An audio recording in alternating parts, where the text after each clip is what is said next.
Hello, good morning. It's about 8 in the morning on a Saturday here, and today I want to talk to you about school shooting books that aren't school shooting books. So I read a lot of school shooting books. I don't know why that started, but it certainly did. I wrote one, Columbiner. Look at the nice new cover. I just got a new cover for it. I'm in love with it. Which is the story of this kid, Columbiner. Did I say that? I don't remember. This kid who moves to a new school and is very able to be influenced by a young man who is obsessed with the Columbine shootings. So yeah, I wrote one. I've read a lot of, the nonfiction books about it, and today I want to talk about 5 books that are school shooting books but aren't actually school shooting books. Like no school shooting actually takes place. And one of these I think is kind of a stretch, and it's not the Goosebumps book. So let's talk about my definition for these first. What all these kind of have in common. So for me, a school shooting book that's not a school shooting book needs to have a protagonist who is slightly pathetic. It is all of these happen to be male protagonists. We do see more male school shooters than female, although there are female school shooters out there. Most famously, the girl who didn't like Mondays. All of these have male protagonists, and they need to either commit a great act of violence on people who have wronged them or who they believe have wronged them, or they need to be happy about it happening.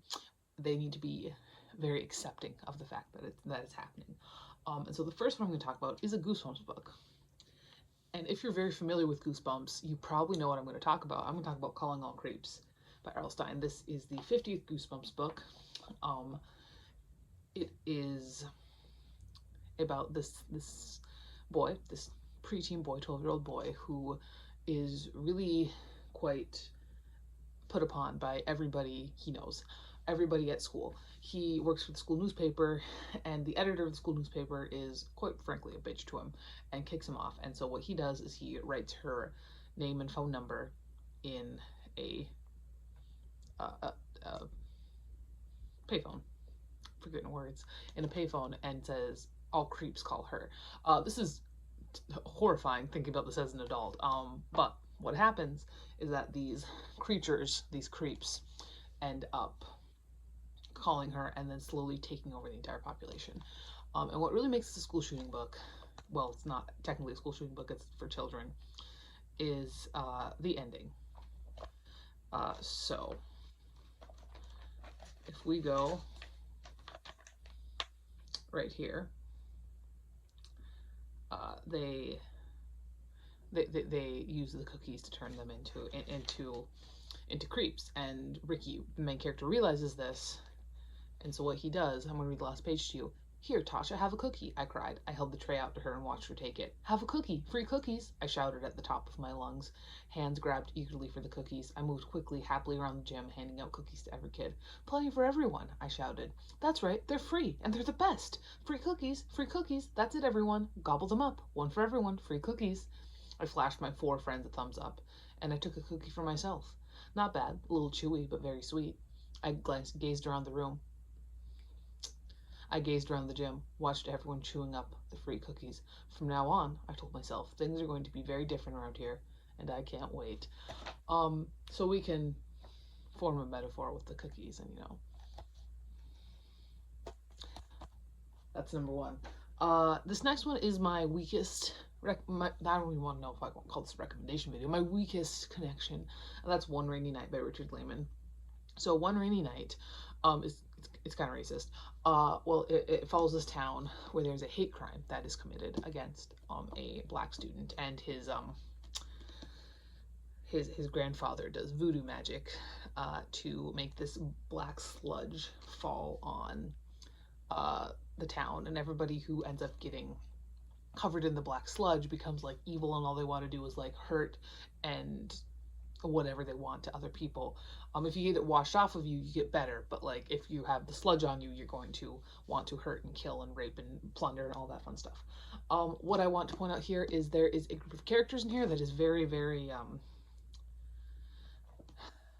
there's just one little guy who's pretty pathetic, that ends up, I forget his name because it's been a hot second since I've read this book. This one little guy who's extremely pathetic, who, when this sludge starts falling, he is just over the moon about it. I'm pretty sure his name starts with an L. But I'm looking in here, there are a lot of L names. I do not remember who he is. But there's a little guy. Is he with a buddy? I don't remember. I don't know. There's a little guy in here that really, really comes into his own with this sludge. All right, this next one does have direct shooting imagery in it, actually, but that's Lost by Jackie Morse Kessler, and this is the third Riders of the Apocalypse book. You don't technically have to read these in order, I don't think. This is a series I really enjoyed as a kid. There are four books following four different teenagers as they become the four horsemen of the apocalypse. Lost follows Billy, who becomes Pestilence, and Billy is just brutally physically assaulted by this guy Eddie and his friends at school every single day. He's bullied. He's really like kind of beaten down by it, and when he becomes Pestilence, when he gets this power, he goes kind of on a little rampage throughout the school, shooting his sickness arrows at the people who have wronged him. And it's a very clear kind of metaphor that I don't even know that the author was aware of, because when she's writing in the back, if you look at her her author's note, we do talk about bullying, and we talk about how that sort of stuff affected her, and it talks a lot about bullying, but there's no mention in here about school shootings, you know, like in the author's note at the end. But it's very clear imagery that really kind of brings to mind our typical school shooting imagery of the bullied kid who goes and shoots his tormentors. That's what Lost does. Granted, Billy pulls himself away from it. He feels a little bit disgusted with himself, but that is what it is. It's a great series. I really enjoyed it. I think that I do have some nostalgia points baked in there, but it's fun.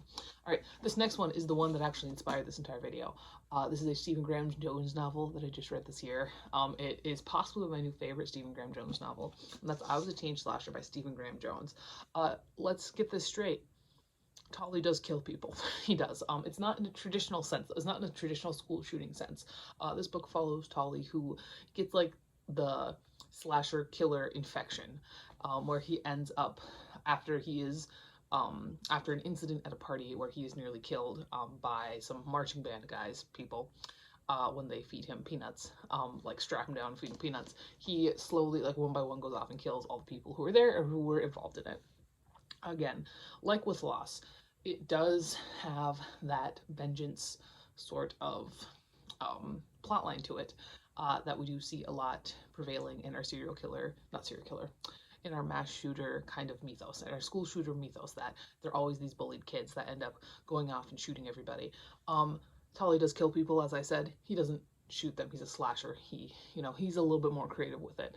But I do think that this does really read like a school shooting novel, especially with the characterization of Tolly as somebody who is kind of pathetic.